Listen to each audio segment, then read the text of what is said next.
Bonjour à toutes et à tous, soyez les bienvenus dans cette nouvelle vidéo. Nous allons parler aujourd'hui de pré-shipment inspection ou inspection de vos produits avant l'expédition dans les entrepôts d'Amazon. Nous allons voir à quel point il est important de vous poser là-dessus, que vous débutiez votre activité, que vous commercialisez vos premiers produits ou bien que votre activité fonctionne, parce qu'encore une fois, rien n'est linéaire et si vous ne prenez pas les devants, vous pouvez vous exposer à de graves problèmes.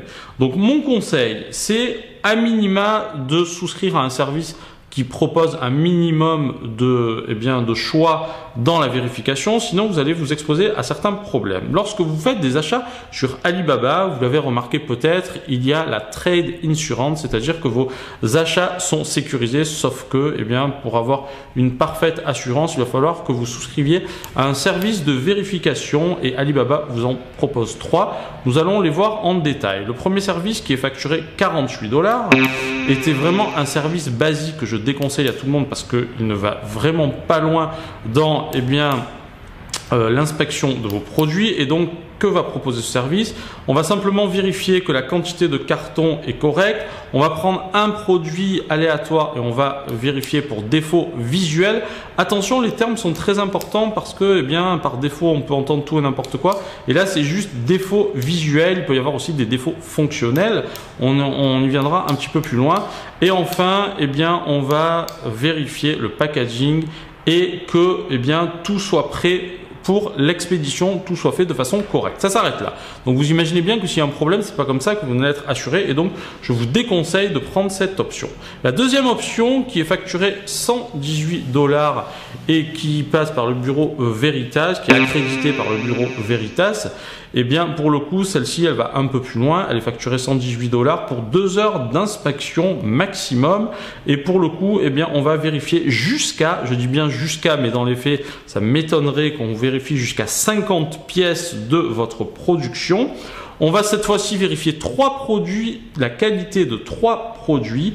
Et enfin, on va vérifier, on va s'assurer que la quantité commandé et qui sera livré est exact. Voilà, ça s'arrête là. Et là encore, je trouve que c'est insuffisant parce que vous imaginez bien que si vous commandez 500 produits, 3 produits sur 500, c'est rien du tout et donc c'est loin d'être suffisant. Donc même si on vous promet jusqu'à 50 pièces, dans les faits, si ça se trouve, ça peut être 1, 2, 10. On n'en sait trop rien. La troisième option qui cette fois-ci, elle, est plus chère et qui selon moi est la seule viable, elle est facturée 188 $ et elle nécessite, et en fait, alors elle ne nécessite pas plutôt, c'est un mauvais terme, elle impose une journée en présentiel, une journée homme en présentiel afin de vérifier votre marchandise. Donc là pour le coup c'est beaucoup plus sérieux. L'inspection a lieu sur place et peut aller jusqu'à 8 heures. C'est en fait on déplace une personne qui est accréditée pour vérifier votre marchandise. On peut cette fois-ci vérifier. On vous propose encore une fois, mais la quantité n'est pas réellement précisée lors de la vérification, mais cette fois-ci, ça peut aller jusqu'à 500 pièces. Donc là, vous imaginez bien que c'est beaucoup plus sérieux. Et cette fois-ci, on va vérifier 3 produits concernant la fonctionnalité, c'est-à-dire que demain, si vous avez un produit qui a une certaine fonctionnalité, on va vérifier que ça fonctionne bien. On va vérifier 10 produits pour la qualité et enfin, on va vérifier 3 produits pour la conformité. Je m'explique, si par exemple vous faites fabriquer un textile et qu'il y a une histoire de taille et que vous avez demandé à mettre à tel endroit telle chose et telle chose, on va s'assurer que c'est conforme et ça c'est vraiment important de le vérifier parce que encore une fois, vous travaillez à distance et donc pour le coup, qui dit travailler à distance dit que même si vous faites confiance, il n'y a personne qui va valider. Donc que se passe-t-il? Posez-vous toujours cette question. Que se passe-t-il si je n'ai pas vu mes produits? Ces produits sont envoyés dans les entrepôts d'Amazon. Un client achète ce produit.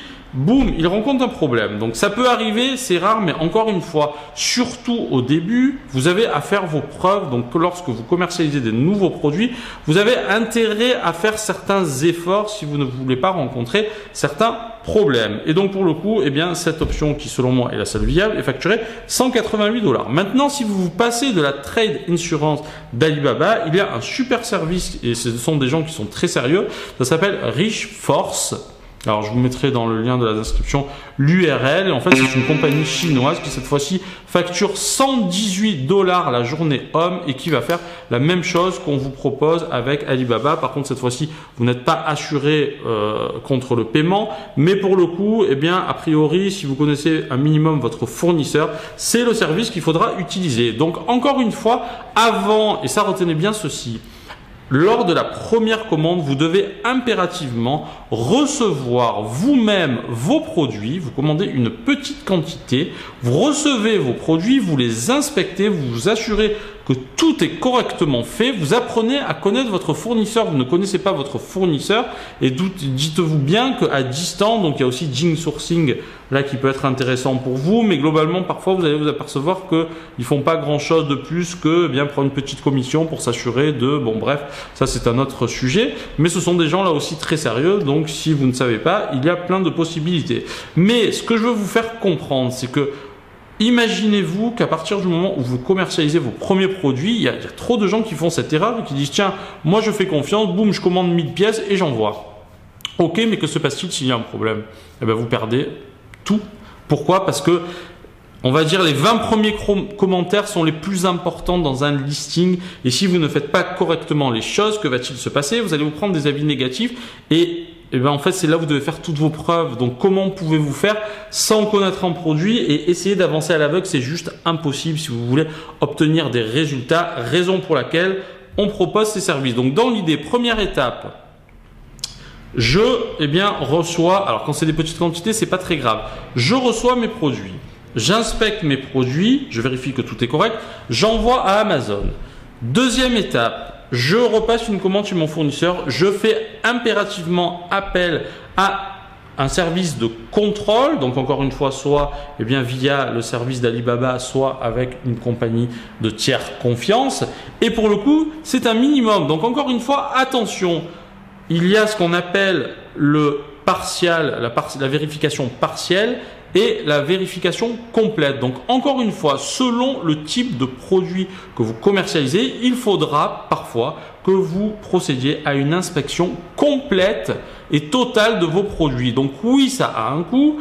Oui, il y a des gens qui vont dire « Ah, mais machin », mais quid encore une fois des problèmes rencontrés si demain, il y a un réel souci avec la fabrication, pour le coup, vous allez perdre votre argent. Donc, encore une fois, selon la complexité de votre produit, il faudra faire tout vérifier. Et oui, ça passe par là. Donc, c'est un coût additionnel. Mais au moins, vous avez l'assurance que tout est fait correctement parce que sinon, en général, c'est ce qu'on appelle un picking aléatoire. On va prendre des produits de façon aléatoire. On va vérifier et on en déduit que globalement, c'est un petit pourcentage. Ça peut être 5, 10, 15, 20%.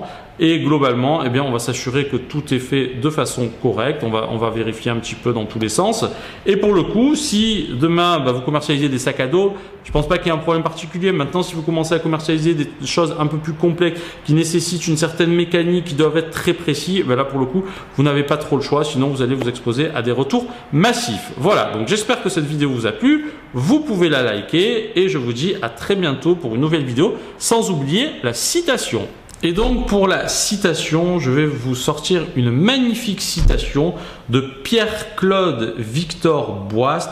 Les petits esprits mettent tant d'importance aux petites choses qu'ils ne voient pas les grandes. Et ça, c'est vraiment super parce que lorsque vous avez une activité en ligne, encore une fois, essayez de voir un minimum grand. Si vous avez envie de réussir, ne vous noyez pas dans les détails, essayez d'avoir une vision plus globale, essayez de vraiment d'élargir votre champ de possibilités et surtout d'avoir dans l'esprit, dans votre tête, essayez toujours d'avoir une matière qui va faire que vous avez envie de construire pour arriver à quelque chose de massif et c'est comme ça que vous aurez de meilleurs résultats. Merci pour votre attention et à très bientôt.